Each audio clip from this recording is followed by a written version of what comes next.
భారత రాజ్యాంగంలో ఆర్టికల్ 3 పెట్టిన సందర్భంగా చర్చ జరిగింది. ఈ ఆర్టికల్ 3 చర్చ సందర్భంగా చిన్న రాష్ట్రాలు ఎందుకు అవసరం, దేనికోసం ఈ చిన్న రాష్ట్రాలు కావాలి దేశంలో? కొన్ని రాష్ట్రాలు అతిపెద్ద రాష్ట్రాలుగా, కొన్ని రాష్ట్రాలు అతి చిన్న రాష్ట్రాలుగా ఉంటే, అతిపెద్ద రాష్ట్రాలుగా ఉన్న రాష్ట్రాలన్నీ ఆధిపత్యం చేసే దేశంలో, లైక్ ఉత్తరప్రదేశ్, బీహార్, మధ్యప్రదేశ్ లాగా. కాబట్టి రాష్ట్రాలన్నింటినీ 3 కోట్ల జనాభాతో ఒక రాష్ట్రం చేయాలి అని చెప్పేసి బాబాసాహెబ్ అంబేద్కర్ చిన్న రాష్ట్రాలు ఏర్పడి చిన్న కులాలకు తోడ్పాటు అన్నాడు. చిన్న రాష్ట్రాల్లో ఎందుకు కావాలి చిన్న రాష్ట్రాలు అంటే, కింది కులాలు ఎవరైతే బడుగు బలహీన వర్గాలు అనేక రకాల అణిచివేతకు, అన్యాయాలకు, అంటరానితనానికి, హింసకు, ఇలా అనేక భూమి లేకుండా, వృత్తి లేకుండా, ఉద్యోగం లేకుండా అనేక రకాల ఇబ్బందులు ఎదుర్కొంటున్న ఈ 93% తెలంగాణలో ఉన్న బహుజనులు ఎవరైతే ఉన్నారో వాళ్ళకు ఉపయోగపడే విధంగా, వాళ్ళకు ఉపయోగపడుతుంది రాష్ట్రం వస్తే అని చెప్పేసి ఆయన భావించారు. సో చిన్న రాష్ట్రాలు వస్తే చిన్న కులాలకు తోడ్పాటు జరగలేదు. ఎందుకు? తప్పు మనదే, విద్యార్థులు కంటే తప్పు, ఉపాధ్యాయులు కంటే తప్పు జరిగింది అక్కడ. అలాంటి వాళ్ళు ఒక అస్సాము విద్యార్థి జన పరిషత్తు ఎలా అయితే ఒక రాజకీయ నిర్ణయం తీసుకుని ప్రఫుల్ల కుమార్ మహాత్రా నేతృత్వంలో మొట్టమొదటిసారిగా ఒక విద్యార్థి నాయకుడు ముఖ్యమంత్రి అయ్యిండు. ఉస్మానియా విద్యార్థి ముఖ్యమంత్రి కావాలని నేను ప్రతిపాదించాను. తెలంగాణ మొదటి రాష్ట్రానికి ఈ బహుజనుల నుండి, ఈ బడుగు బలైన వర్గాల నుండి నేతృత్వం వహిస్తున్న ఈ విద్యార్థి నాయకులు మొదటి ముఖ్యమంత్రి కావాలని నేను ప్రతిపాదించాను. అందుకు రాజకీయ నిర్ణయం తీసుకోండి అని చెప్పేసి ప్రతిపాదిస్తే మరి ఏమైందో చరిత్రలో మీకు కనబడ్డది.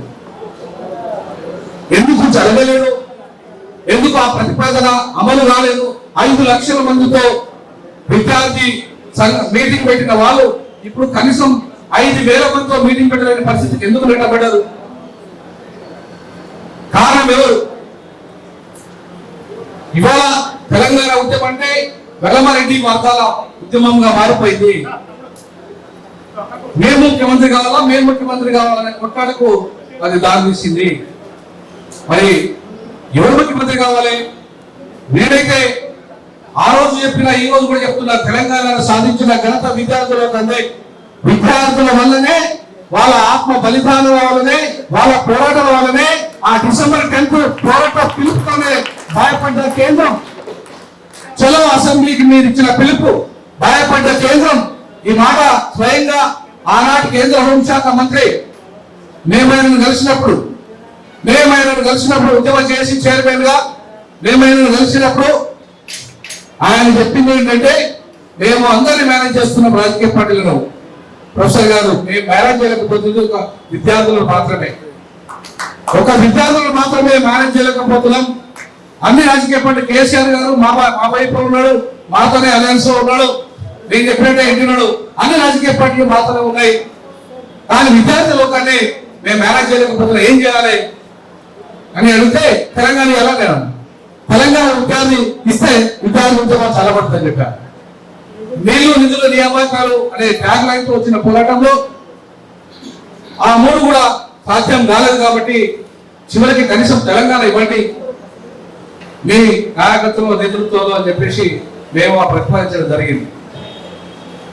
Even justice Srikrishna committee report లో కూడా, మీరు ఎంతమంది చదవలేదో నాకు తెలియదు, కానీ విద్యార్థి లోకం చాలా స్పష్టంగా చెప్పింది, బడుగు బలహీన వర్గాలు ఉద్యమంలో ఉన్నారని చెప్పింది. వికిలీక్స్ రిపోర్ట్ ఏం చెప్పింది? ఉస్మానియా విద్యార్థులంతా కూడా బడుగు బలహీన వర్గాలే. తెలంగాణలో 93% ఉన్న ఈ బడుగు బలహీన వర్గాలు ఉద్యమంలో ఉన్నాయి కీలకంగా అని చెప్పేసి ప్రపంచ వికిలీక్స్ అనేది ఒక ఇంటర్నేషనల్ మ్యాగజైన్ చాలా స్పష్టంగా రిపోర్ట్ ఇచ్చింది. అసెంబ్లీలో ఆనాడు స్పీకర్ గా ఉన్న వీళ్ళ పేరు స్పీకర్ నాదెండ్ల మనోహర్ గారు అసెంబ్లీ సాక్షిగా చెప్పాడు, ఇది ఉస్మానియా యూనివర్సిటీలో కొంతమంది మాదిగా ఆయన ఇతర విద్యార్థులు బడుగు బలైన వర్గాల విద్యార్థులు పోరాటమే తప్ప ఇది ప్రజా పోరాటం కాదని చెప్పాడు. కానీ సకల జన సమ్మె నేతృత్వం వహించిన మన కోదండరాం సార్ చూసాం మనము ఎలా ఏ రకంగా అన్ని వర్గాలు పార్టిసిపేట్ అయ్యారో, ఏ రకంగా తెలంగాణ రాష్ట్ర సభలో కీలక భూమిక పోషించిందో. సో ఇవాళ విద్యార్థి లోకంలో అత్యంత కీలకంగా తెలంగాణ రాష్ట్ర సాధనలో ముందుండి నడిపించిన చరిత్ర వాళ్ళకి. మరి అట్లాంటి వాళ్ళకి 7 కోట్ల రూపాయలు కూడా ఆయన మాఫీ చేయలే. ఎవరు? కేసీఆర్ గారు. ఖాళీ వాళ్ళు మెస్సు బకాయిలు మాఫీ చేయడం కాదు, 100 రోజులు ఆర్ట్స్ ఎందుకు కూడా మెస్సులన్నీ క్లోజ్ అయినాయి, బకాయిలు ఉన్నాయి 7 కోట్లే. అప్పుడు 7 కోట్ల రూపాయలు 7 కోట్ల రూపాయలు బకాయిలు మాఫీ చేయండి అని చెప్పి ఒక 100 రోజులు ఉద్యమం చేసినా సరే ఆయన మాఫీ చేయలేదు. ఎందుకు మాఫీ చేయలేదు? ఆయన ఎందుకు మాఫీ చేయలేదంటే ఆయన ఇక్కడికి వచ్చినప్పుడు ముఖ్యమంత్రి రోజులు బావులు చెప్పులు పెట్టేది పోరాడు. బావులు చేసిన తప్పు ఏంటంటే మాకు అన్యాయం చేస్తున్న కొడుక ఈ చెప్పులు కూడా తప్పిందనే భూమితో మా పిల్లలంతా తమ నిరసనను తెలియజేశారు. 100 ఏళ్ల ఉస్మానియా ఉత్సవాలు జరుగుతున్నప్పుడు అదే ముఖ్యమంత్రి స్థానంలో విద్యార్థి నాయకుడు ఉంటే ఏంటి పరిస్థితి చెప్పండి?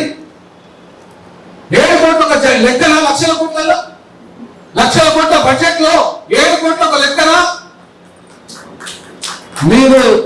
మీరు అసలైన పనిని వదిలిపెట్టారు. మీరు మాకు 250 గజాల స్థలం ఇవ్వండి, లేకపోతే మాకు ఒక గుర్తింపు కానీ, లేకపోతే మాకు ఎన్సెట్ అయ్యింది, లేకపోతే ఇంకా మాకు వడ్డీ లేని రుణాలు ఇవ్వండి, మాకు ఒక అమరవీరుల స్థూపం కట్టేది. ఇవి ఎంత చాలా చిన్న కోరికలు. ఇంత చిన్న కోరికలు అంటే నా దృష్టిలో అది అధికారం మీ చేతులకు తీసుకోండి అంటే అధికారం అగ్రవర్ణాలకు అప్పచెప్పి ఇలా అడుక్కునే స్థితి మీకు ఎందుకయ్యా? నాకు అర్థం కాలేదు. 93% ఉన్నాం మనం తెలంగాణ సమాజంలో. మనం ఎందుకు బతకాలం రాం? మీరు కరెక్ట్ గా ఉండి ఉంటే, మీరు కరెక్ట్ గా ఉద్యమం చేసి ఉంటే మనం ఎందుకు రాం? బాబాసాహెబ్ అంబేద్కర్ ఏం కోరుకున్నాడు? చిన్న రాష్ట్రాల్లో ఏర్పాటుతో చిన్న కులాలకు అధికారం వస్తుందని చెప్పాడు. వచ్చిందా? తప్పెవరిది చెప్పండి? మనదే కాదా? 100% మనదే. ఒప్పుకోవాలి మనం. ఏదో వాళ్ళని తిట్టి వీళ్ళని తిట్టి ఇలా అగ్రవర్ణం తిట్టి మనం ఏదో చక్కగా ఎగరుచుకొని సంతోషపడు కాదు. వాళ్ళు నిజంగా కష్టపడుతున్నారు, ఆర్మిషాలు కష్టపడుతున్నారు. రేవంత్ రెడ్డి గారిని అభినందిస్తారు. ఈ సందర్భంగా నేను ముఖ్యమంత్రి అవుతాను ఆయన తెలంగాణ ఉద్యమంలో లేడు, కానీ ముఖ్యమంత్రి అవుతానా కాలేదా? అవుతానని ఉన్నాడు, అనుకున్నాడు. ఆయన మరి దాన్ని అభినందించాలా వద్దా? 100% అభినందించాలి. ఎందుకంటే ఆయన ఒక లక్ష్య సాధన కోసం పనిచేస్తున్నాడు. అంత సీరియస్ గా ఒక పదవి, ఒక అధికారాన్ని సాధిస్తారు. నీకు ఎందుకు లేదు? మనకెందుకు లేదు? మనకు ఆ చైతన్యమే లేదు. Political power is the master key అని చెప్పిన Ambedkar, Babasaheb Ambedkar political power is the master key అన్నాడు. ఎందుకన్నాడు మాస్టర్ కీ అని? To open any door of the democracy, political power is the master key. రాజకీయ అధికారం అనే మాస్టర్ కీని చేపట్టండి. ఇవేం లెక్క మీకు? మీకు లక్షల కోట్ల రూపాయల బడ్జెట్ లో నిర్ణయించేది మీరే, నిర్ణయం చేస్తారు. ఏం చేయాలనేది మీరే నిర్ణయం చేస్తారు. ఎట్లా వాడాలి ఆ బడ్జెట్ అని ఇప్పటికీ మన వాళ్ళ పరిస్థితి ఏం తెలుసా? అసైన్డ్ భూములు 24,45,000 ఎకరాల భూములు ఏమైనా తెలియదు. తెలంగాణ ఎస్సీ ఎస్టీలకు, పేద బీసీలకు కేటాయించిన భూములు ఎడిపోయినాయి తెలియదు. ధరణి వచ్చిన తర్వాత ఆంఫట్ అయిపోయినాయి. అన్ని లక్షల కోట్ల రూపాయలు విలువ చేసే భూములు. ఎన్ని ఉద్యోగాలు వచ్చినాయో మీకు తెలుసు.